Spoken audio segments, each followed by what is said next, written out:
Hasta que no cese la barbarie, ni Rusia ni Israel ইসরায়েলের বিরুদ্ধে উঠে পড়ে লেগেছে স্পেন।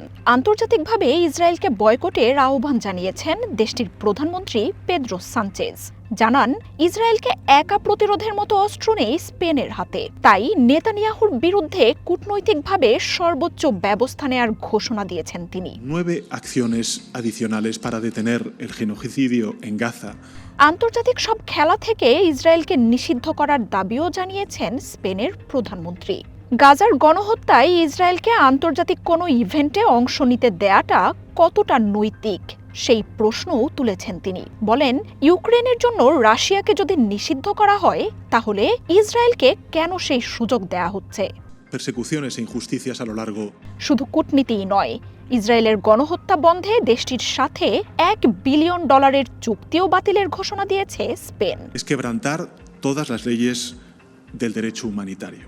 ইসরায়েলের প্রতিরক্ষা খাতেও বিধিনিষেধ এনেছেন পেদ্রো সানচেজ। স্পেনের বন্দর ব্যবহার করে ইসরায়েলে অস্ত্র সরবরাহ নিষিদ্ধ করেছেন তিনি। নিষেধাজ্ঞা দিয়েছেন ইসরায়েলে অস্ত্র বহন করা বিমান চলাচলেও। স্পেনের এসব পদক্ষেপে পেদ্রো সানচেজের তীব্র সমালোচনা করেন ইসরায়েলি পররাষ্ট্রমন্ত্রী গিডিয়ন সার। জবাবে স্পেনে নিযুক্ত ইসরায়েলের রাষ্ট্রদূতকে তলব করেছে সানচেজ সরকার। স্পেনের পাশাপাশি ব্রিটেনও কঠোর হচ্ছে ইসরায়েলের বিরুদ্ধে। সম্প্রতি দেশটির রয়্যাল কলেজ অফ ডিফেন্স স্টাডিজে ইসরায়েলিদের প্রবেশ বন্ধ করেছে দেশটি। প্রায় 1 শতাব্দী ধরে বিশ্বের বিভিন্ন দেশের সামরিক বাহিনীকে উচ্চতর প্রশিক্ষণ দিয়ে আসছে প্রতিষ্ঠানটি। আমেরিকার পাশাপাশি ইসরায়েলের দুর্গ হিসেবে পরিচিত ছিল ইউরোপের দেশগুলো।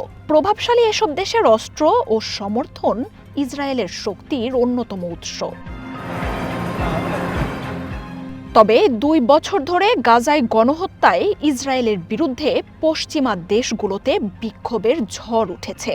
গণসমর্থনে ইসরায়েলের বিরুদ্ধে নিজেদের নীতিতেও পরিবর্তন আনছে বিভিন্ন দেশ।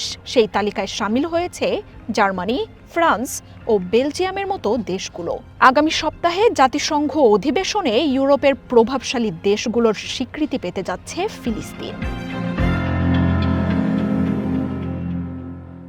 মার্জিয়া উপমা, ওয়ান ইন্টারন্যাশনাল ডেস্ক।